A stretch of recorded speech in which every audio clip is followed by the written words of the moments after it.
কথিত বড় ভাইয়ের নির্দেশে হত্যা করা হয় ইতালিয়ান নাগরিক তাভেলাকে, দাবি পুলিশের। গ্রেফতার 4 জনের স্বীকারোক্তি। আমরা ব্যাপকভাবে ঘটনার তদন্ত করি, খুনিদেরকে নিশ্চিতভাবে আমরা শনাক্ত করি। জিজ্ঞাসাবাদে আমরা যেটা জানতে পেরেছি, একজন কথিত বড় ভাই তাদেরকে বলেছে একজন বিদেশিকে খুন করতে হবে। তারা ভাড়াটে এক খুনি হিসাবে চুক্তিবদ্ধ হয়। শাহজালাল আন্তর্জাতিক বিমানবন্দরে নিরাপত্তা জোরদার, দর্শনার্থীদের প্রবেশে কড়াকড়ি। একের পর এক নাশকতার ঘটনা ঘটলেও দেশের সামগ্রিক নিরাপত্তা নিয়ে প্রশ্ন তোলার সময় এখনো হয়নি, মন্তব্য বিশ্লেষকদের। সামগ্রিকভাবে জননিরাপত্তা উদ্বেগের মুখে পড়েছে কিনা আমি বলবো না। তদন্ত, গোয়েন্দার তৎপরতা এবং বিশেষ করে অপরাধীদের চলাফেরা এবং এগুলোর উপরে আমাদের নজরদারি বাড়াতে হবে। দেখছিলেন প্রধান শিরোনাম। দুপুরের সময় আপনাদের সঙ্গে আছি আমি সাজিদ রাজু এবং আমি ওয়াহিদা স্বপ্না। এবার অন্যান্য শীর্ষ সংবাদ। আজও হোসেনি দালানে বোমা বিস্ফোরণের ঘটনাস্থলে আলামত সংগ্রহ করেছে গোয়েন্দা সংস্থা। মামলার তদন্তভার ডিবিতে হস্তান্তর। মানবতা বিরোধী অপরাধে জামালপুরের জামাত নেতা শামসুল হক ও ইউসুফ আলী সহ 8 জনের বিরুদ্ধে অভিযোগ গঠন, 18 নভেম্বর সাক্ষ্য গ্রহণ। স্বীকৃতিপ্রাপ্ত সব শিক্ষা প্রতিষ্ঠানের এমপিও ভুক্তির দাবিতে কেন্দ্রীয় শহীদ মিনারে শিক্ষকদের অবস্থান কর্মসূচি। দাবি আদায় না হওয়া পর্যন্ত আন্দোলন চালিয়ে যাওয়ার ঘোষণা। দিন দিনই জনপ্রিয়তা পাচ্ছে ঢাকা সহ দেশের বিভিন্ন স্থানে গড়ে ওঠা পর্যটন রিসোর্টগুলো। বাড়ছে ভ্রমণ পিয়াসীদের সংখ্যা, সহযোগিতার আশ্বাস পর্যটন কর্পোরেশনের। এবং টেক্সাসের পর রাজনৈতিক আশ্রয়ের দাবিতে এবার লুইজিয়ানায় আমরণ অনশন 10 বাংলাদেশি বন্দীর। মানব পাচারকারীদের শাস্তির দাবি মুক্তি পাওয়া 3 জনের।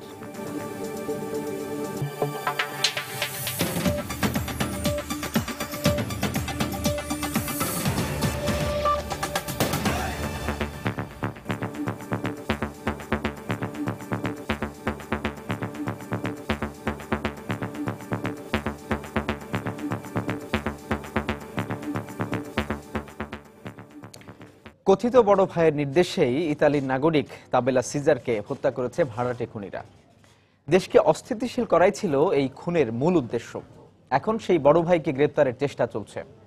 হত্যাকাণ্ডের সঙ্গে জড়িত অভিযোগে 4 জনকে গ্রেপ্তারের পর সকালে ডিএমপির মিডিয়া সেন্টারে সংবাদ সম্মেলনে একথা জানান ডিএমপি কমিশনার আসাদুজ্জামান মিয়া।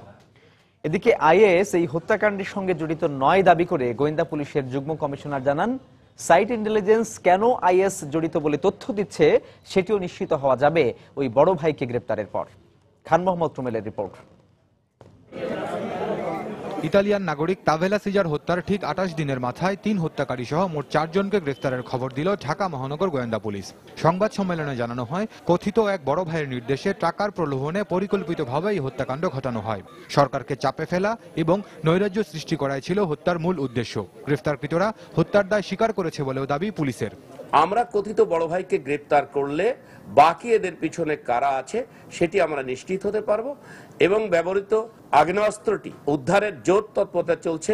আমরা দৃঢ়ভাবে বিশ্বাস করি আমরা খুব তাড়াতাড়ি সেই ব্যবহৃত অস্ত্রটি উদ্ধার করে ব্যালিস্টিক অপিনিয়নের মাধ্যমে এটি বিজ্ঞ আদালতে আমরা অপরাধীদের উপযুক্ত শাস্তির ব্যবস্থা করতে পারবো।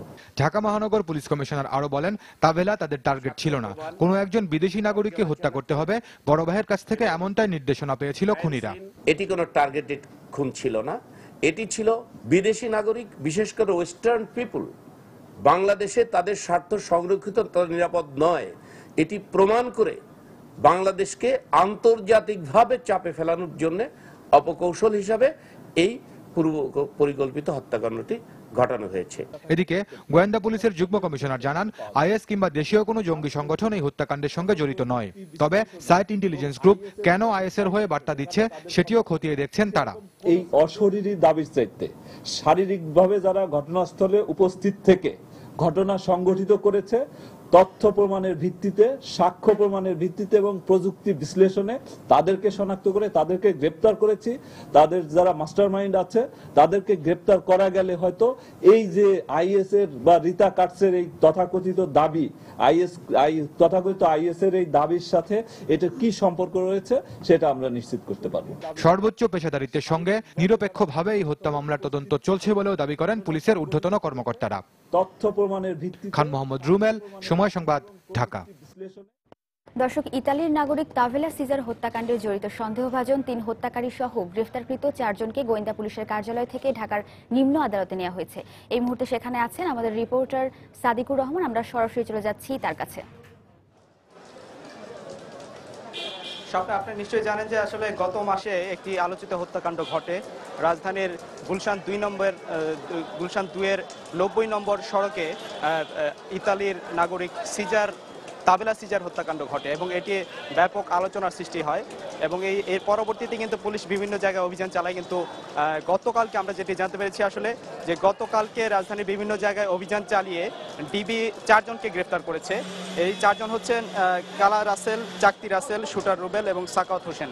এবং গতকালকে আটক করার পরে তারা ডিবি কার্যালয়ে ছিল এবং আজকে দুপুরের আগে অর্থাৎ 12টার দিকে একটা ব্রিফিং হয় ডিবি কার্যালয়ে এবং তার পরবর্তীতে কিন্তু ডিবি পুলিশ এই আদালতে আসামিদেরকে নিয়ে আসে এবং তাদেরকে সন্দেহভাজন যে 4 জন আছে এদের সঙ্গে একটি তাদের ব্যবহৃত হত্যাকাণ্ডে যে ব্যবহৃত মোটরসাইকেলটি ছিল সেটাও কিন্তু জব্দ করা হয়েছে।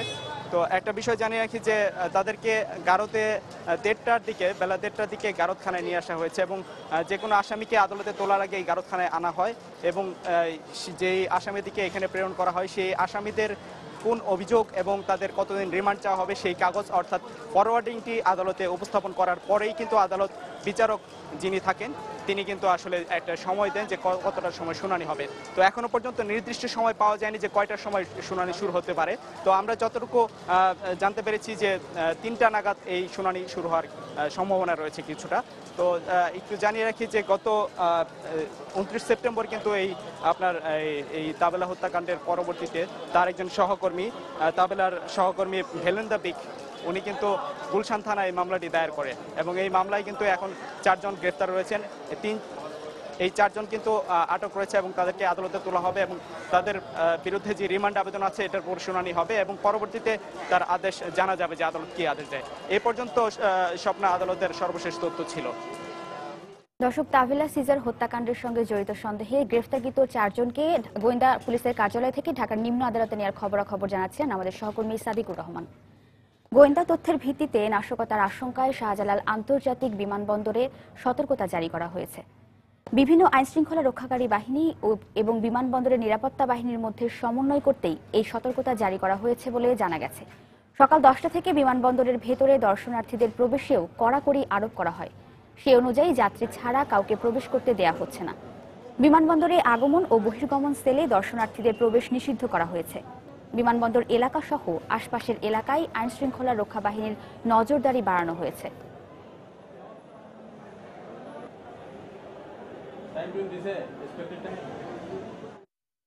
দর্শক, এই মুহূর্তে হযরত শাহজালাল আন্তর্জাতিক বিমানবন্দর এলাকায় আছেন আমাদের রিপোর্টার সাইফুল জুয়েল। সেখানকার পরিস্থিতি জানতে চলে যাচ্ছি তার কাছে। জুয়েল। রাজু, আপনাকে ধন্যবাদ। আমি এই মুহূর্তে আছি শাহজালাল আন্তর্জাতিক বিমানবন্দরে। আপনি সহ সময় সংবাদের দর্শকরা একটি বিষয় জানেন যে সেটা হলো যে দেশের চলমান রাজনৈতিক অস্থিতিশীলতার বিষয়টি, সেটা কিন্তু সবাই জানে। তো এরই ধারাবাহিকতায় কিন্তু গত আশুরার দিন কিন্তু একটি দুর্ঘটনা ঘটে গেছে। তো চলমান যে নাশকতার যে বিষয়গুলো সেগুলো কিন্তু ধীরে ধীরে প্রতীয়মান হচ্ছে। তো এরই ধারাবাহিকতা এই শাহজালাল আন্তর্জাতিক বিমানবন্দরে সকাল থেকে নিরাপত্তা একটু জোরদার করা হয়েছে। আপনি জানেন যে রাজধানী ঢাকা সহ সারা দেশের আন্তর্জাতিক বিমানবন্দর এটি। তো এই বিমানবন্দরেকে ঘিরে আকাশপথে যারা দেশের বাইরে আছেন তারা কিন্তু এই বিমানবন্দরকে ব্যবহার করে তারা দেশের বাইরে যেয়ে থাকেন। তো সকালে আমরা যখন আসি এরপরে আমরা দেখতে পাই যে এখানে যে বহির্গমনের যে রাস্তাটি আছে এই রাস্তা দিয়ে আসলে অন্যান্য সময় যে দর্শনার্থী যারা আছেন, যে যাত্রীদের সাথে যারা দর্শনার্থী থাকেন, তো তাদেরকে প্রবেশ করার বিষয়টিতে ছাড় দেওয়া হলেও আজকে সকাল থেকে কিন্তু সেই ব্যাপারে এই কঠোরতম অবস্থানের সিদ্ধান্ত নিয়েছেন কর্তৃপক্ষ। তো সেক্ষেত্রে এপিবিএন সহ স্থানীয় সিভিল এভিয়েশন এবং আনসার সদস্য যারা আছেন তারা কিন্তু এক্ষেত্রে দায়িত্ব পালন করছেন। আপনি আমার এখানে দেখতে পাচ্ছেন যে যারা দেশের বাইরে যাবেন তারা কিন্তু অপেক্ষা করছেন এবং ঠিক এই রাস্তাটির অপর পাশে যে বেষ্টনী আছে, তো বেষ্টনীর বাইরে তাদের নিকট আত্মীয়রা অপেক্ষা করছেন তাদেরকে বিদায় জানানোর জন্য। অন্যান্য সময় এখানে এই বিমানবন্দরের এই বহির্গমনের টিকিটের বিনিময়ে কিন্তু প্রবেশ করানোর যে সুযোগটি দিয়ে থাকে 300 টাকার বিনিময়ে, সেখানে 4টি বুথ রয়েছে। সেই 4টি বুথের কিন্তু প্রতিটি বুথই সকালে বন্ধ করে দেওয়া হয়েছে। তাদের পক্ষ থেকে বলা হচ্ছে যে অনির্দিষ্ট মানে কোনো সময়সীমা বেঁধে দেওয়া হয়নি যে কখন থেকে আসলে টিকিটের যে ব্যবস্থাটা থাকবে সেটা কখন থেকে চালু হবে। তো সেক্ষেত্রে অনেক যাত্রী বাইরে অপেক্ষা করছেন। তারা যে ক্ষেত্রে নিকটাত্মীয়দের যে বিদায়ের যে বিষয়টি থাকে সেটা অনেক সময় তারা ভেতরে যে অল্প কিছু দূর যে তাদের আত্মীয়দের বিদায় দিয়ে থাকলেও আজকে সেই সুযোগটি থাকছে না। আপনি দেখতে পাচ্ছেন যে একটি বুথে এরই মধ্যে কিন্তু অলরেডি স্কচ টেপ দিয়ে কিন্তু বন্ধ করে দেওয়া হয়েছে। তো আমরা তাদের সাথে কথা বলেছিলাম যে আসলে সকাল থেকে তাদেরকে এই নিষেধাজ্ঞা জারি করা হয়েছে। তো এই নিষেধাজ্ঞার কখন যে প্রত্যাহার করে নেওয়া হবে সে ব্যাপারে তারা আমাদেরকে কিছু জানাতে পারেননি। মূলত কোনো ধরনের যেন নাশকতা সৃষ্টি না হয় এবং এই কারণেই মূলত এই ধরনের প্রস্তুতি নেওয়া হয়েছে বলে তারা আমাদেরকে নিশ্চিত করেছেন। তো রাজু, এই ছিল আমার কাছে এখন পর্যন্ত বিমানবন্দর থেকে সর্বশেষ তথ্য। হযরত শাহজালাল আন্তর্জাতিক বিমানবন্দরের নিরাপত্তা পরিস্থিতির খবর জানছিলাম সহকর্মী সাইফুল জুয়েলের কাছ থেকে। হোসেনি দালানে বোমা বিস্ফোরণের ঘটনাস্থল পরিদর্শন করেছেন পুলিশ ব্যুরো অফ ইনভেস্টিগেশনের ডিআইজি ব্যারিস্টার মাহবুবুর রহমান। সকালে তিনি হোসেনি দালান এলাকা পরিদর্শন করেন। এ সময় হোসেনি দালান কর্তৃপক্ষ তাকে বিস্ফোরণের ঘটনাস্থল ঘুরে দেখান। পুলিশ ব্যুরো অফ ইনভেস্টিগেশন গোয়েন্দা পুলিশকে তদন্তে সহযোগিতা করছে বলে জানা গেছে, তবে এ ব্যাপারে তিনি সাংবাদিকদের সঙ্গে কোনো কথা বলতে রাজি হননি। এদিকে হোসেনি দালান কর্তৃপক্ষ তাজিয়া মিছিল উপলক্ষে যে বাড়তি 16টি সিসি ক্যামেরা লাগিয়েছিল তা খুলে ফেলা হয়েছে। গতকাল হোসেনি দালানে বোমা বিস্ফোরণের ঘটনায় অজ্ঞাত ব্যক্তিদের আসামি করে চকবাজার থানায় সন্ত্রাস বিরোধী আইনে মামলা করেছে পুলিশ। পরে ওই মামলার তদন্তভার দেয়া হয় গোয়েন্দা পুলিশকে। এদিকে দুপুরে হোসেনি দালানের সুপারভাইজার ফিরোজ হোসাইন ওই এলাকার নিরাপত্তা ব্যবস্থা জোরদারের জন্য সরকারের প্রতি আহ্বান জানান।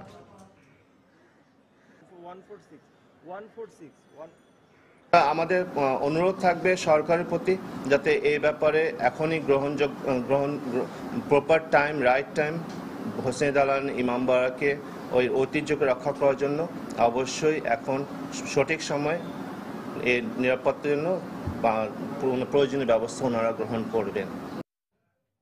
এই মুহূর্তে হোসেনি দালান এলাকায় আছেন আমাদের রিপোর্টার তানিন মেহেদি। সেখানকার বর্তমান অবস্থা জানতে সরাসরি চলে যাচ্ছি তার কাছে। তানিন, স্বপ্না, আজকে সকাল থেকে আইন শৃঙ্খলা রক্ষা বাহিনীর ঊর্ধ্বতন বেশ কয়েকজন কর্মকর্তা হোসেনি দালানের ঘটনাস্থল পরিদর্শন করেছেন। আমরা সকালে দেখেছিলাম পিবিআই এর ডিআইজি ঘটনাস্থল পরিদর্শন করেছেন এবং এরপরে কিছুক্ষণ আগে লালবাগ বিভাগের পুলিশের যে ডিসি রয়েছেন মফিজ উদ্দিন আহমেদ, তিনি ঘটনাস্থল পরিদর্শন করেছেন এবং আমরা তার কাছে কয়েকটি বিষয় জানতে চেয়েছিলাম। যে বিষয়টি হচ্ছে আজকে সকালে লালবাগের হোসেনি দালান কর্তৃপক্ষের যিনি সুপার রয়েছেন ফিরোজ হোসেন, তিনি যে দাবিটি করেছিলেন যে হোসেনি দালান এলাকার নিরাপত্তা ব্যবস্থা আরো জোরদার করার ক্ষেত্রে যে আইন শৃঙ্খলা রক্ষাকারী বাহিনীর প্রতি তার যে দাবি ছিল তাদের, সেই দাবির বিষয়ে আমরা জানতে চেয়েছিলাম। লালবাগ বিভাগের যিনি ডিসি রয়েছেন তিনি আমাদেরকে, লালবাগ বিভাগের ডিসি মফিজউদ্দিন আহমেদ আমাদেরকে নিশ্চিত করেছেন যে অন্যান্য বছরের তুলনায় এই বছর আইন শৃঙ্খলা রক্ষা বাহিনীর সদস্য, বিশেষ করে পুলিশ সদস্য এবং র্যাব সদস্যরা বাড়তি সদস্যদের মোতায়েন করা হয়েছিল এবং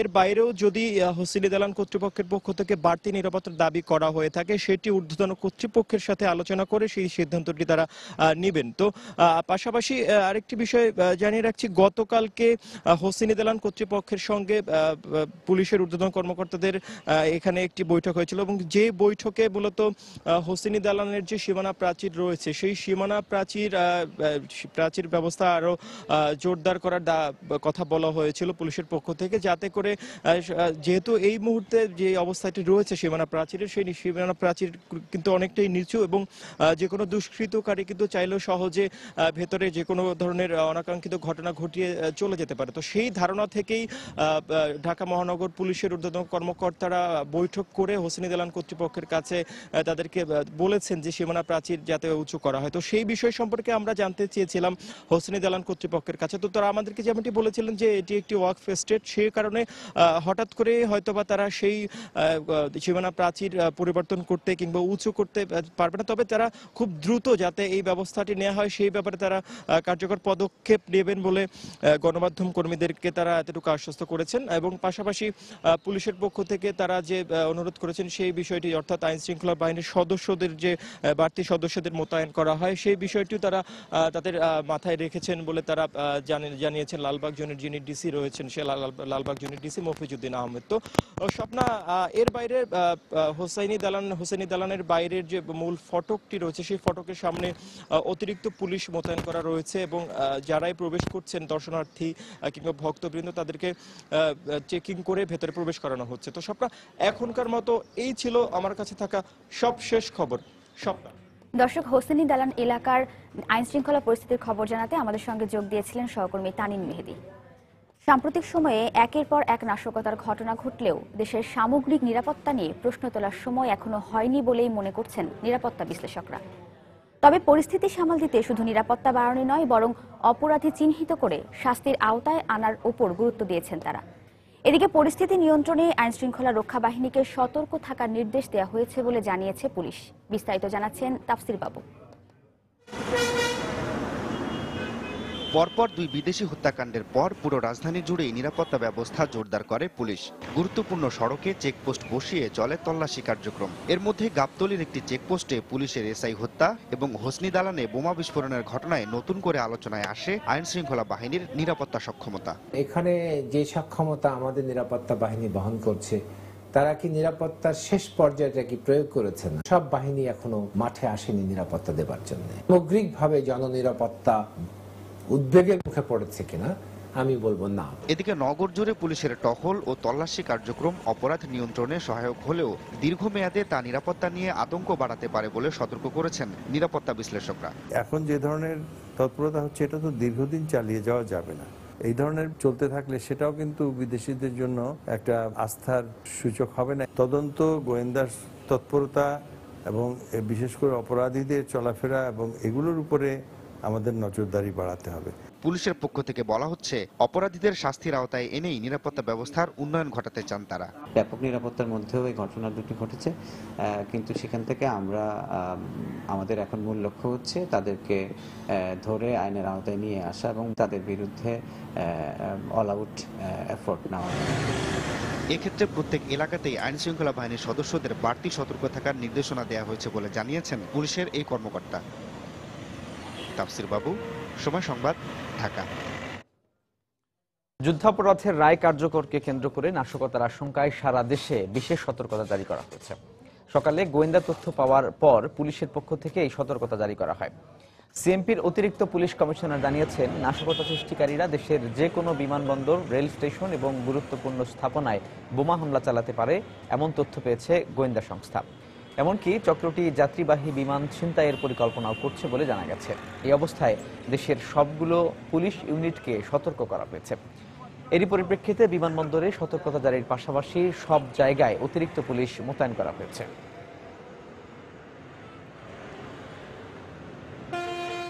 airport, rail station, bus terminal, launch ঘাট বা যেখানে আপনার রিক্রিয়েশন সেন্টার্স, বড় বড় ব্যবসা প্রতিষ্ঠান, কেপিআই যেগুলো আছে, ইপিজেড, এসব প্রভৃতি স্থানে নিরাপত্তা ব্যবস্থা জোরদার করা হয়েছে। কারণ একটা নাশকতামূলক কর্মকাণ্ড যাতে ঘটতে না পারে এবং সেটি প্রতিহত করার জন্যই মূলত আমরা বলতে পারেন যে সর্বোচ্চ নিরাপত্তামূলক ব্যবস্থা গ্রহণ করেছি।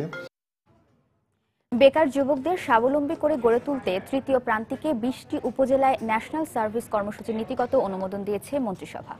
সকালে প্রধানমন্ত্রী শেখ হাসিনার সভাপতিত্বে সচিবালয়ে মন্ত্রিসভার বৈঠকে এই অনুমোদন দেওয়া হয়। বৈঠকে উপস্থিত ছিলেন অর্থমন্ত্রী আবুল মাল আব্দুল মুহিত, শিল্পমন্ত্রী আমির হোসেন আমু, বাণিজ্যমন্ত্রী তোফায়েল আহমেদ সহ মন্ত্রিসভার সদস্যগণ। বৈঠক শেষে সংবাদ সম্মেলনে এসব বিষয় তুলে ধরেন মন্ত্রিপরিষদ সচিব Mosharraf Hossain Bhuiyan.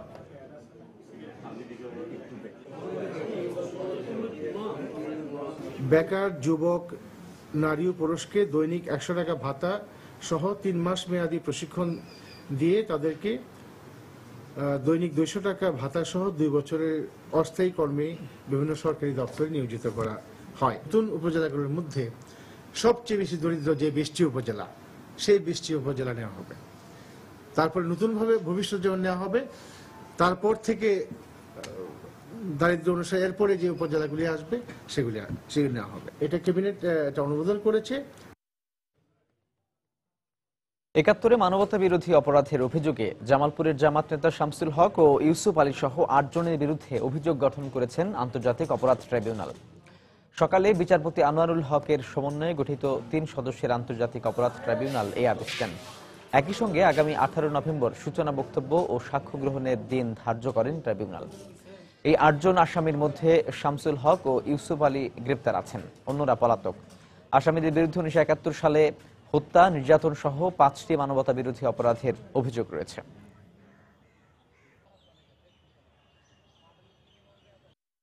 18 November charge opening statement শুরু হবে এবং প্রসিকিউশনের সাক্ষী শুরু হতে যাচ্ছে। যে 2 জন আসামি অ্যারেস্টেড আছেন, অ্যাডভোকেট মোহাম্মদ শামসুল হক এবং SM আসামি ইউসুফ আলী, 3 যারা অ্যাকিউজড রয়েছেন, তাদের বিরুদ্ধে জামালপুর মহকুমায় 1971 সংঘটিত সকল অপরাধের জন্য তাদেরকে সুপিরিয়র রেসপন্সিবিলিটিতে দায়িত্ব অর্পণ করে অভিযুক্ত করা হয়েছে। সিলেটে শিশু রাজন হত্যা মামলায় দ্বিতীয় দিনের মতো চূড়ান্ত যুক্তিতর্ক উপস্থাপন চলছে। মহানগর দায়রা জজ আদালতের বিচারক মোহাম্মদ আকবর হোসেন মৃধার আদালতে দুপুরে এই কার্যক্রম শুরু হয়। বেলা 12টার দিকে মামলার প্রধান আসামি কামরুল সহ 11 জনকে আদালতে হাজির করা হয়। পরে বাদীপক্ষের আইনজীবী ও সরকারি কৌশলীরা তাদের যুক্তিতর্ক উপস্থাপন করেন। মামলার চার্জশিটভুক্ত 13 আসামির মধ্যে কামরুলের ভাই শামীম ও পাভেল পলাতক থাকায় তাদের অনুপস্থিতিতেই এই মাসেই মামলার রায় ঘোষণা করা হতে পারে বলে জানিয়েছেন পিপি। এর আগে 8 জুলাই সিলেটের কুমারগাঁওয়ে শিশু রাজনকে খুঁটির সঙ্গে বেঁধে নির্মমভাবে পিটিয়ে হত্যা করা হয়। এই ঘটনায় 16 আগস্ট 13 জনকে অভিযুক্ত করে আদালতে চার্জশিট দাখিল করেন মামলার তদন্তকারী কর্মকর্তা।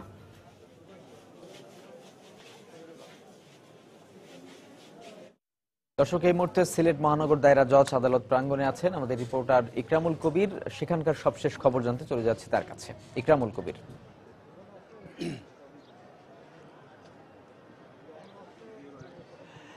এই যে শিশু রাজহত্যা মামলার একেবারে বিচারিক কার্যক্রম শেষ পর্যায়ে রয়েছে এই মহানগর দায়রা জজ আদালত। আপনি যা জানেন যে এই মাসে 15 দিন, আজকে নিয়ে 15 দিন মামলার টানা সাক্ষ্য গ্রহণ এবং অন্যান্য বিচারিক কার্যক্রম চলছে।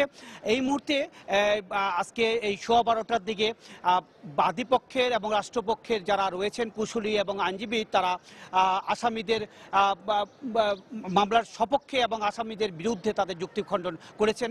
তার পরপরই শুরু হয়েছে আসামি পক্ষের আইনজীবী যারা রয়েছেন এবং পলাতক যে 2 আসামি রয়েছেন, এই 13 জন আসামির পক্ষে আইনজীবীরা তাদের আসামিদের পক্ষে তাদের সাক্ষী দিচ্ছেন, সাফাই যুক্তি দিচ্ছেন যে তারা কোনোভাবেই এই মামলার সাথে জড়িত নয়, তারা মামলার থেকে খালাস পাওয়ার যোগ্য।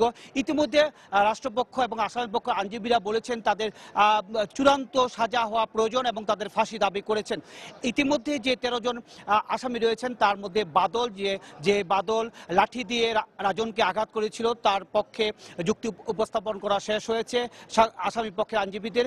এখন চলছে, এই মুহূর্তে চলছে নূর আহমদের পক্ষে যুক্তি খণ্ডন। এই নূর আহমদই যে মোবাইলের মাধ্যমে ভিডিও করে তার রাজনের অত্যাচার এবং নির্যাতন করার এই ভিডিওটি ধারণ করেছিল নূর আহমদ। এই ভিডিওটি ধারণ করে ফেসবুকের মাধ্যমে ছড়িয়ে দিয়েছিল দেশ বিদেশে। সেই নূর আহমদের পক্ষেই যুক্তি খণ্ডন করছেন আসামি পক্ষের আইনজীবী। একে একে এইভাবে 13 জন আসামি রয়েছেন এবং 13 জন আসামি যে নির্দোষ তাই প্রমাণ করার চেষ্টা করবেন আসামি পক্ষের আইনজীবীরা। এবং এখানে যে পলাতক রয়েছেন 2 জন শামীম এবং পাবেল, এই 2 জন পলাতক আসামির পক্ষে রাষ্ট্র আইনজীবী নিয়োগ করেছেন। এই আইনজীবী সহ মোট 5 জন আইনজীবী রয়েছেন আসামি পক্ষে, যারা যুক্তি দেখাতে চাচ্ছেন যে এই 13 জন আসামি কোনোভাবেই এই মামলার সাথে জড়িত নয়। এবং এই প্রক্রিয়ার শেষেই, এই যুক্তি খণ্ডনের শেষেই আদালত আদালত এবং আগামী যেই প্রক্রিয়া সেই প্রক্রিয়াটা হচ্ছে রায় ঘোষণা, এবং এই যুক্তি খণ্ডনের পরপরই রায় ঘোষণার একটি তারিখ ঘোষণা করবেন বলে এই আদালতের পিপি মোহাম্মদ মফুর আলী আমাদেরকে জানিয়েছে। এই ছিল সিলেট মহানগর দায়রা জজ আদালতে রাজন হত্যা মামলার সর্বশেষ পরিস্থিতি। সিলেট মহানগর দায়রা জজ আদালত প্রাঙ্গণ থেকে সহকর্মী ইকরামুল কবির জানাচ্ছিলেন শিশু রাজন হত্যা মামলার যে চূড়ান্ত যুক্তিতর্ক উপস্থাপনের সবশেষ খবরাখবর দুপুরের সময় আরো থাকছে। প্রভাবশালীদের ছত্রছায়ায় মাদারীপুরের নদী থেকে চলছে অবৈধভাবে বালু উত্তোলন। ভাঙনের শিকার হচ্ছে নদী পাড়ের মানুষ। বন্ধে উদ্যোগ নেওয়া হয়েছে দাবি প্রশাসনের। এবং রাজশাহীর পদ্মার পাড়ে বেড়াতে টিকিট ব্যবস্থা চালু, নগরবাসীর ক্ষোভ। বিনোদনের সুযোগ বাড়াতে এই উদ্যোগ, দাবি সিটি কর্পোরেশনের। স্বীকৃতিপ্রাপ্ত সব শিক্ষা প্রতিষ্ঠান এমপিও ভুক্তির দাবিতে লাগাতার অবস্থান কর্মসূচি পালন করছেন শিক্ষকরা।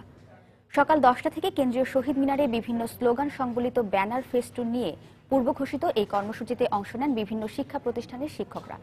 এ সময় শিক্ষকরা বলেন, দীর্ঘদিন ধরে আন্দোলন করা হলেও দাবি পূরণে কাজ শুরু করেনি সরকার।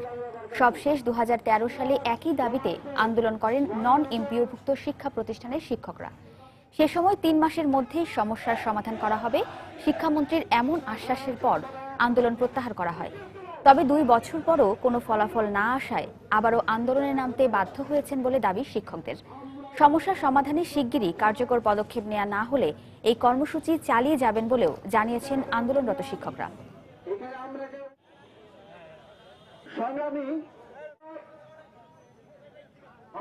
পেটে ভাত না থাকলে তো কোনো শিক্ষকরা হচ্ছে তো পড়াশোনার দিকে মনোযোগ দিতে পারে না, তাদের বিভিন্ন ধরনের চিন্তা এসে যায়।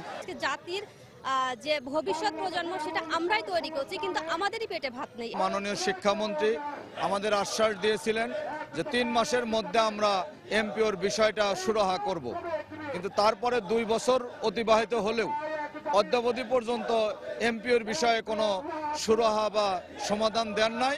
আমরা এখন শুধুমাত্র মাননীয় প্রধানমন্ত্রীর দৃষ্টি আকর্ষণ করবার জন্যই আমরা সভ্য ভদ্রভাবে আমরা যে শিক্ষক সেটাই তার দৃষ্টি আকর্ষণের জন্য আজ আমরা একত্রিত হয়েছি। কেন্দ্রীয় শহীদ মিনারে আছেন আমাদের রিপোর্টার ইজাজ সৌমিক। সবশেষ খবর জানতে চলে যাচ্ছি তার কাছে। সৌমিক, রাজু, সকাল 8টা থেকে শিক্ষকরা যে আন্দোলন শুরু করেছিলেন সেটি দুপুর গড়িয়েছে এবং এখানে যেটি দেখতে পাচ্ছি যে আন্দোলনরত যে শিক্ষকরা রয়েছেন তারা সারা বাংলাদেশ থেকেই আসা শুরু করেছেন এবং এই আন্দোলন কালকে নাগাদ সকাল থেকে আসলে জোরালোভাবে চলবে এমনটি এখানে আন্দোলনরত শিক্ষকরা জানিয়েছেন। এবং দুপুরের পর এখন পর্যন্ত এই শিক্ষকদের আন্দোলনে বিভিন্ন পেশাজীবী কয়েকটি প্রগতিশীল সংগঠন সহ বেশ কিছু ব্যক্তিত্ব সংহতি জানিয়েছেন এবং সংহতি জানিয়ে বক্তব্য দিচ্ছেন।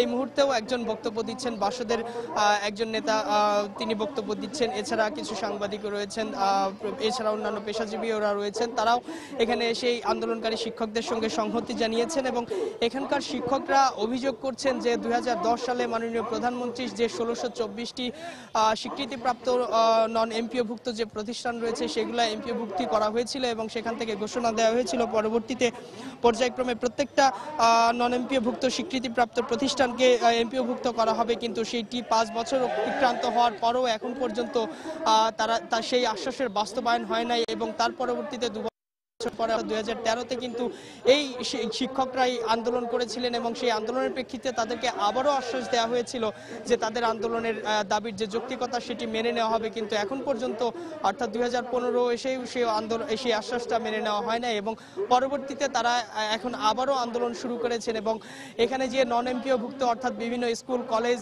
এবং মাদ্রাসার শিক্ষকরা দেশের বিভিন্ন প্রান্ত থেকে অর্থাৎ উত্তরবঙ্গ থেকে শুরু করে দক্ষিণবঙ্গ, বরিশাল, পটুয়াখালী, কক্সবাজার থেকে শুরু করে সব জেলার লোকজনই কিন্তু এখানে রয়েছেন, শিক্ষকরা রয়েছেন।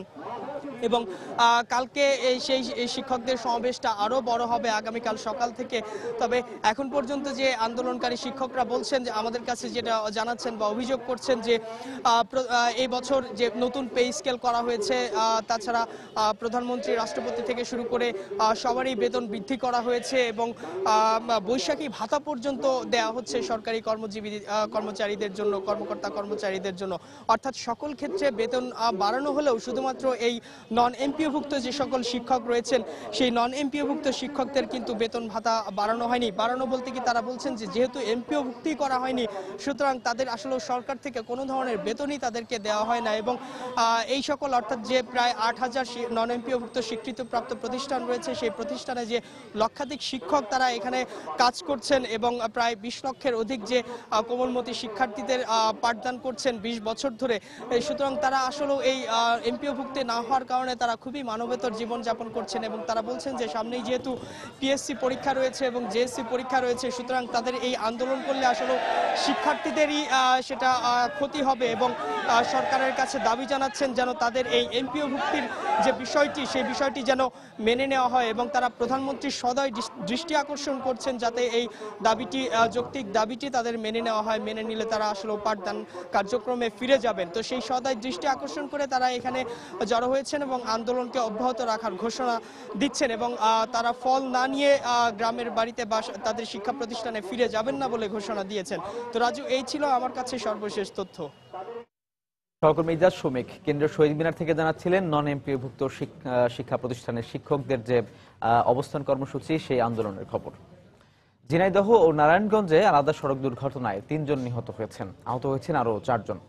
ভোরে ঝিনাইদহ কুষ্টিয়া মহাসড়কের শ্রীরামপুর এলাকায় বিকল হওয়া একটি ট্রাকের মেরামত কাজ করছিলেন চালক ও হেলপার। এ সময় যশোরগামী একটি কাভার্ড ভ্যান পেছন থেকে ধাক্কা দিলে ঘটনাস্থলে ট্রাক ও কাভার্ড ভ্যানের 2 চালক নিহত হন, আহত হন 2 জন। আহতদের ঝিনাইদহ সদর হাসপাতালে ভর্তি করা হয়েছে।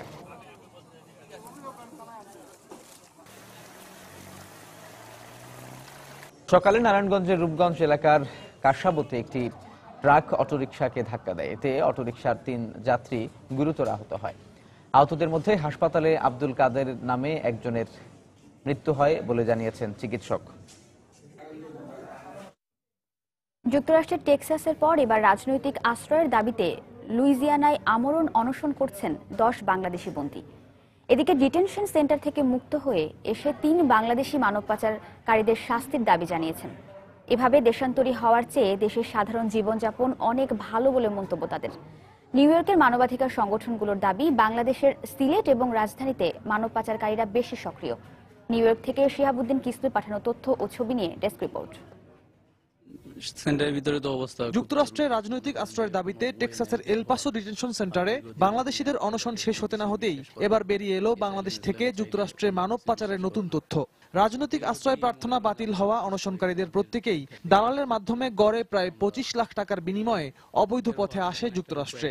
আমি তো মনে করেন আসছিলাম বাংলাদেশ থেকে দুবাই থেকে সাও পাওলো থেকে আর্জেন্টিনা থেকে বলিভিয়া থেকে ব্রাজিল থেকে আবার মনে করেন বিভিন্ন দেশ, পেরু, ইকুয়েডর। এখনো অনেক মানুষ রাস্তার মধ্যে আছে, কেউ যাতে এই রুটে না আসে আমি তাদেরকে আহ্বান করব। এই অবস্থায় মানব পাচারকারীদের বিরুদ্ধে সামাজিকভাবে সোচ্চার হওয়ার আহ্বান জানিয়েছে Bangladesh society of new York সহ মানবাধিকার সংগঠনগুলো।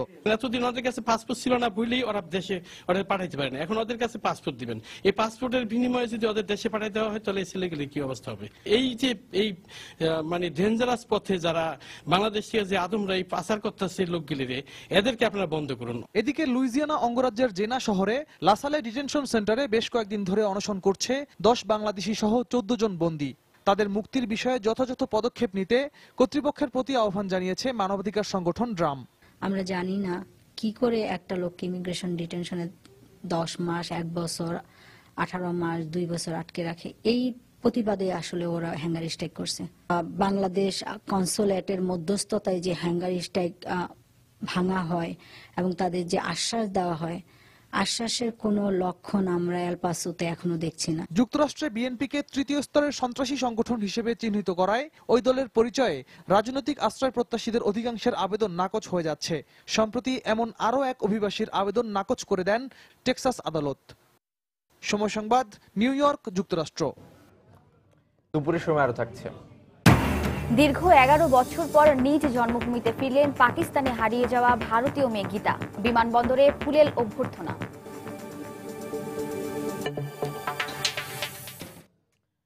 রাজধানী ঢাকা সহ দেশের বিভিন্ন শহরের আশপাশে গড়ে উঠেছে পর্যটন রিসোর্ট। এর সঙ্গে সংশ্লিষ্ট ব্যবসায়ীরা বলছেন, রাজধানীর কাছাকাছি হওয়ায় এই রিসোর্টগুলোতে ভ্রমণ পিয়াসীর সংখ্যা প্রতি বছরই বাড়ছে। আর 2016 সালের পর্যটন বর্ষ মাথায় রেখে অভ্যন্তরীণ পর্যটন খাতকে গতিশীল করতে সব রকম সুযোগ সুবিধা দিতে প্রস্তুত পর্যটন কর্পোরেশন। সানবির রূপলের রিপোর্ট। তিলোত্তমা রাজধানী ঢাকার এই ব্যস্ততার চিত্র প্রতিদিনের। এখানকার শহুরে বাস্তবতায় ঘড়ির কাঁটায় সূর্য ওঠে, সূর্য ডোবে, তবে জীবন চলে না। শত ব্যস্ততায় দিন আর রাতের তফাৎ মিলেমিশে একাকার। তবু হাঁপিয়ে ওঠা জীবনে একটু ফুরসত পেলে মন ছুতে চায় প্রকৃতিকে। এমন বাস্তবতা মাথায় রেখে পাখামেলা প্রকৃতির কাছ থেকে একটু আয়েশি ভ্রমণের জন্য শহরের কাছাকাছি অন্তত একদিনের জন্য হলেও পরিবার পরিজন নিয়ে দল বেঁধে ঘুরতে বেরিয়ে পড়েন অনেকে।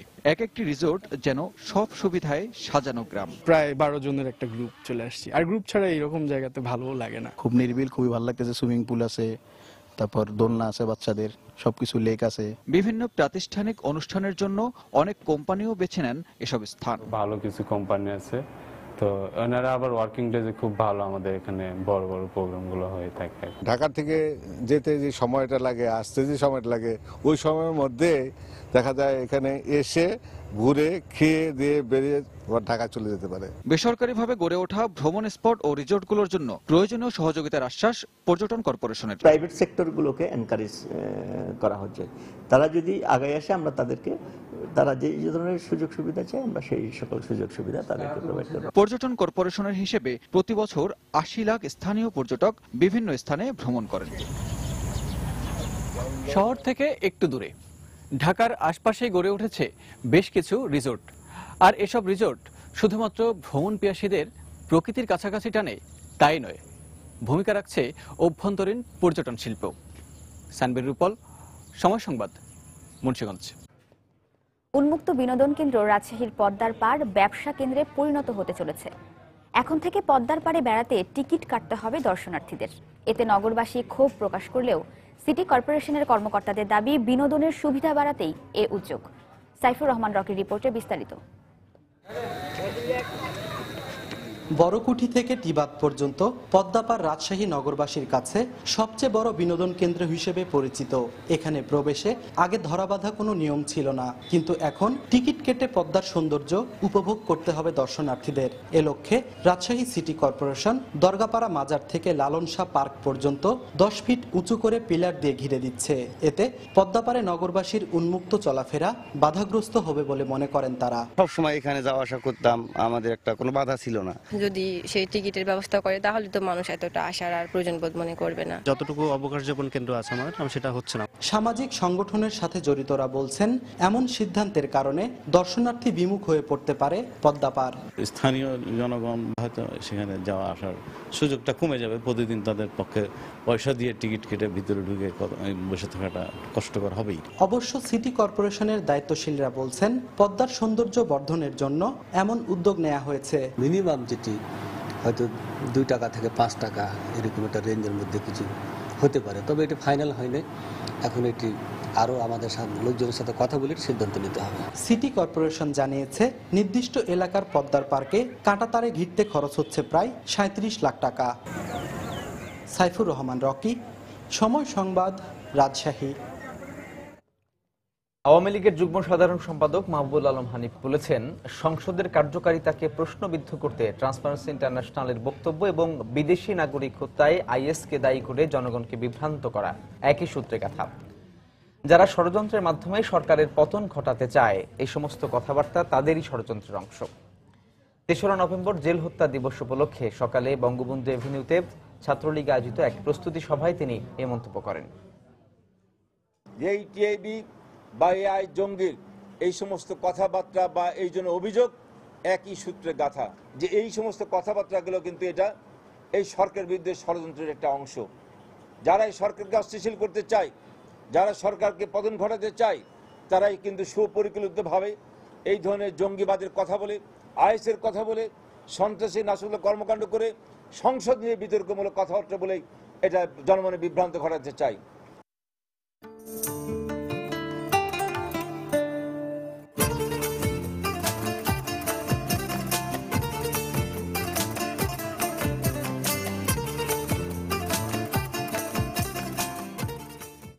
বয়সন্ধিকালীন পরিবর্তন ও করণীয় সম্পর্কে সচেতন নয় বগুড়ার বেশিরভাগ কিশোর কিশোরী। বন্ধুর মতো মিশতে না পারায় বাবা মার কাছে শারীরিক ও মানসিক পরিবর্তনের কথা বলতে পারছে না তারা। আর পাঠ্যপুস্তকে এই বিষয়ে অন্তর্ভুক্ত থাকলেও খোলামেলা আলোচনা করতে পারেন না শিক্ষকরাও। মাজেদুর রহমানের তথ্য এবং রবিউল ইসলাম রবির পাঠানো ছবি নিয়ে ডেস্ক রিপোর্ট। প্রাকৃতিক পরিবর্তনের কারণে শিশু থেকে কৈশোরে পা রাখলেও লজ্জায় নিজেদের শারীরিক মানসিক পরিবর্তন নিয়ে অভিভাবকদের সাথে খোলামেলা নয় অনেক কিশোর কিশোরী। তাই অনেক সময় নিজেদের পরিবর্তন নিয়ে দুর্ভাবনায় থাকতে হয় তাদের। বেশি শাইনেস বোধ হয়, তবে আমার ক্লোজ ফ্রেন্ডের সাথে কথা বলি এবং দেখা যায় এখান থেকে আমরা একটা সমস্যার উত্তরণে আসতে পারি। আমাদের টিচাররা আমাদেরকে ক্লিয়ার করে না বলার কারণে আমাদের মধ্যে অনেক রকমের দ্বিধাদ্বন্দ্ব থেকে যায় যে আমরা কি করব। আচরণ দেখে সন্তানের পরিবর্তন বুঝতে পারেন অনেক অভিভাবক। এ সময় তারা সন্তানের সাথে বন্ধুর মতো আচরণ করেন। অনেক সময় আমরা ফ্যান্টাসিতে বসে এদেরকে বিপদে থাকি, বুঝিয়ে থাকি যে বাবা এইভাবে না এইভাবে তোমরা চলবা। এই সময়টা আমাদের বন্ধুত্ব স্বরূপ আচরণ করতে হয় বাবা মাদেরকে এবং আমরা সেটা করার চেষ্টা করি। পাঠ্যপুস্তকে এই বিষয়ে অন্তর্ভুক্ত থাকলেও খোলামেলা আলোচনা করতে পারেন না অনেক শিক্ষক। কো এডুকেশনে স্বতঃস্ফূর্ততার অভাবের কারণে তাদেরকে এই বিষয়গুলো টিচাররা পড়ায় না। যেটা সঠিক এই বিষয়টা ছাত্রছাত্রীদেরকে শিক্ষকদের বলা, যাতে এরা পরিবেশ থেকে কোনো ভুল কিছু না শিখে। জেলা প্রশাসনের তথ্য মতে বগুড়ায় 29,88,567 জন জনসংখ্যার মধ্যে কিশোর কিশোরীর সংখ্যা প্রায় 7 লাখ। সময় সংবাদ, বগুড়া।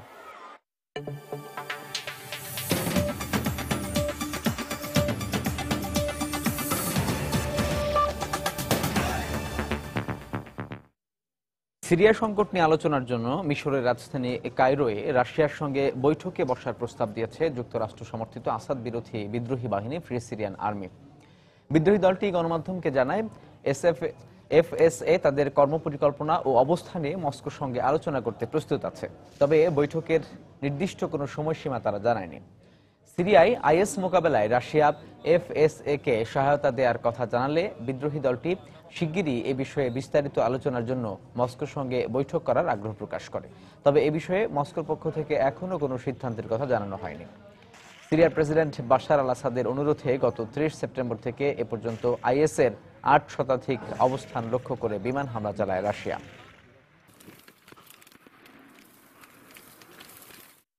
এদিকে সিরিয়ার প্রেসিডেন্ট নির্বাচনের আগে আইএস উৎখাতই সিরিয়া সরকারের প্রধান লক্ষ্য বলে জানিয়েছেন রুশ আইন প্রণেতা সের্গেই গেভ্রিলভ। প্রেসিডেন্ট বাশার আল আসাদ আগাম নির্বাচন আয়োজনের জন্য প্রস্তুত বলেও জানান তিনি। শনিবার সিরীয় প্রেসিডেন্টের সঙ্গে এক বৈঠক শেষে একথা বলেন সের্গেই গেভ্রিলভ।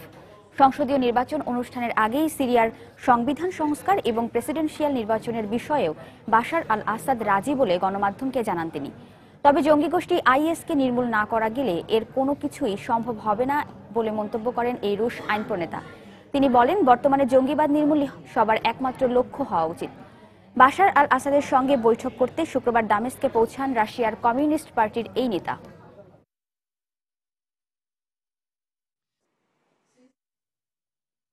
দীর্ঘ প্রতীক্ষার অবসান ঘটিয়ে 11 বছর পর নিজের জন্মভূমিতে ফিরলেন পাকিস্তানে হারিয়ে যাওয়া ভারতীয় মেয়ে গীতা। ডিএনএ পরীক্ষার ফল প্রকাশের পর তাকে ভারতে পাঠাতে রাজি হয় পাকিস্তান সরকার। নয়াদিল্লি বিমানবন্দরে নামার পরই পরিবারের সদস্যরা ফুল দিয়ে গীতাকে বরণ করে নেন। পরনে তার পাকিস্তানি পোশাক, আদব কায়দাও পাকিস্তানি। দিল্লি বিমানবন্দরে যখন লাল সাদা কামিজ পরা গীতা নামের মেয়েটি হাত নাড়তে নাড়তেই বিমান থেকে নামেন, তখন তার চোখে মুখে খুশির ঝিলিক। মুখে কথা বলতে না পারলেও হাসি দিয়ে সবাইকে ফিরিয়ে দেন অভিবাদন এবং ধন্যবাদ। দীর্ঘ 11 বছর পর জন্মভূমিতে ফিরেছেন গীতা। ভারতীয় সিনেমা বজরঙ্গি ভাইজানের কল্যাণে গীতার জীবনী এখন কাহিনী।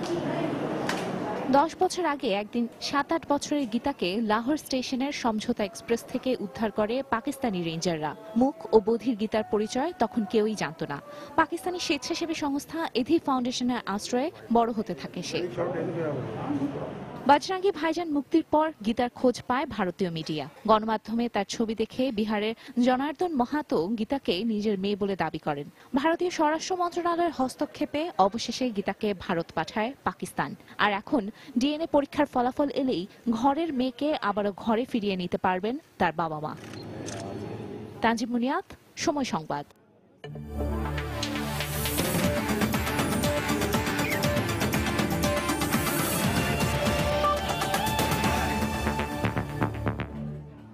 লা লিগার খবর। বার্সেলোনার ঘরের মাঠ নু ক্যাম্পে এইবারের বিপক্ষে লুইস সুয়ারেজের হ্যাটট্রিকে ৩-১ গোলে জয় পেয়েছে রাকিটিচ নেইমাররা। এবারের মৌসুমে এটি সুয়ারেজের প্রথম হ্যাটট্রিক। আরেক ম্যাচে নিজেদের মাঠ ভিসেন্তে ক্যালদেরনে ভ্যালেন্সিয়াকে ২-১ গোলে হারিয়েছে অ্যাটলেটিকো মাদ্রিদ। লিগ টেবিলের নিচের সারির দল এবারের মৌসুমটা বেশ ভালোভাবে শুরু হয়েছিল। ৮ ম্যাচে মাত্র একটিতে হারের স্বাদ পাওয়া দলটি নবম ম্যাচে নু ক্যাম্পে মুখোমুখি হয় বর্তমান চ্যাম্পিয়ন বার্সেলোনার। প্রতিপক্ষের ঘরের মাঠ হলেও গোলের লড়াইয়ে প্রথমেই এগিয়ে যায় এইবার। ম্যাচের 10 মিনিটে বার্সেলোনার রক্ষণভাগকে ফাঁকি দিয়ে প্রতিপক্ষের স্ট্রাইকার বোর্জা বাস্টনের দুর্দান্ত গোলে এগিয়ে যায় দলটি। তবে এরপর গোল পরিশোধে মরিয়া হয়ে ওঠে কাতালানরা। ম্যাচের 21 মিনিটে প্রতিপক্ষের রক্ষণভাগকে বোকা বানিয়ে উরুগুয়ের ফুটবলার লুইস সুয়ারেজের গোলে সমতায় ফেরে লুই এনরিকের শিষ্যরা। 48 মিনিটে আবারও সতীর্থ নেইমারের বাড়িয়ে দেওয়া বলকে জালে পাঠান লুইস সুয়ারেজ। বার্সেলোনা এগিয়ে যায় 2-1 গোলে। ম্যাচের 83 মিনিটে প্রতিপক্ষের খেলোয়াড়দের অবৈধভাবে বাধা দেয় রেফারি লাল কার্ড দেন ডিফেন্ডার মার্সেলোনাকে। তবে এতে দমে না গিয়ে 85 মিনিটে দর্শনীয় এক গোল করে এবারের মৌসুমের প্রথম হ্যাটট্রিক করেন সুয়ারেজ। এ জয়ে রিয়াল মাদ্রিদের সাথে সমান ম্যাচ ও পয়েন্ট নিয়ে দ্বিতীয় অবস্থানে রয়েছে কাতালানরা। লা লিগার অপর ম্যাচে অ্যাটলেটিকো মাদ্রিদের আতিথ্য নেয় ভ্যালেন্সিয়া। ঘরের মাঠ ভিসেন্তে ক্যালদেরনে খেলা হওয়ায় সিমিওনের শিষ্যরা শুরু থেকেই চাপের মুখে রাখে ভ্যালেন্সিয়াকে। আক্রমণ পাল্টা আক্রমণের মাঝে ম্যাচের 32 মিনিটে প্রথম গোলের দেখা পায় স্বাগতিকরা। ফিলিপ লুইসের বাড়িয়ে দেয়া বলকে স্ট্রাইকার মার্টিনেজ প্রতিপক্ষের জালে পাঠালে এগিয়ে যায় রোজি ব্লাঙ্কোসরা। বিরতির 5 মিনিট আগে আবারও গোলের আনন্দে মেতে ওঠে অ্যাটলেটিকো মাদ্রিদের ভক্তরা। আরেক স্ট্রাইকার ফিয়েরা কারাস্কোর গোলে 2-0 লিড নিয়ে বিরতিতে যায় সিমিওনের শিষ্যরা। বিরতি থেকে ফিরে ভ্যালেন্সিয়া কিছুটা আক্রমণাত্মক খেলা শুরু করে। ফলস্বরূপ ম্যাচের 72 মিনিটে বদলি খেলোয়াড় আলকাসেরের গোলে 2-1 ব্যবধান কমায় অতিথিরা। বাকি সময় আর কোনো গোল না হওয়ায় 2-1 গোলের জয় নিয়েই মাঠ ছাড়ে অ্যাটলেটিকো মাদ্রিদ। নিয়ামতুল্লাহ বাবু, সময় সংবাদ। দুপুরের সময় এই পর্যায়ে শীর্ষ সংবাদ জানিয়ে দিচ্ছি আরো একবার। কথিত বড় ভাইয়ের নির্দেশে হত্যা করা হয় ইতালিয়ান নাগরিক তাভেলা সিজারকে, দাবি পুলিশের। গ্রেফতার 4 জনের স্বীকারোক্তি। একের পর এক নাশকতার ঘটনা ঘটলেও দেশের সামগ্রিক নিরাপত্তা নিয়ে প্রশ্ন তোলার সময় এখনো হয়নি, মন্তব্য বিশ্লেষকদের। অপরাধীদের শাস্তির আওতায় আনার তাগিদ। আজও হোসেনি দালানে বোমা বিস্ফোরণের ঘটনাস্থলে আলামত সংগ্রহ করেছে গোয়েন্দা সংস্থা। মামলার তদন্তভার ডিবিতে হস্তান্তর। মানবতা বিরোধী অপরাধে জামালপুরের জামাত নেতা শামসুল হক ও ইউসুফ আলী সহ 8 জনের বিরুদ্ধে অভিযোগ গঠন। 18 নভেম্বর সাক্ষ্য গ্রহণ। এবং স্বীকৃতিপ্রাপ্ত সব শিক্ষা প্রতিষ্ঠানের এমপিও ভুক্তির দাবিতে কেন্দ্রীয় শহীদ মিনারের শিক্ষকদের অবস্থান কর্মসূচি। দাবি আদায় না হওয়া পর্যন্ত আন্দোলন চালিয়ে যাওয়ার ঘোষণা। দর্শক, এই ছিল আমাদের দুপুরের সময়। যে কোনো খবর পেতে ভিজিট করুন সময়নিউজ.টিভি। সঙ্গে থাকুন সময়।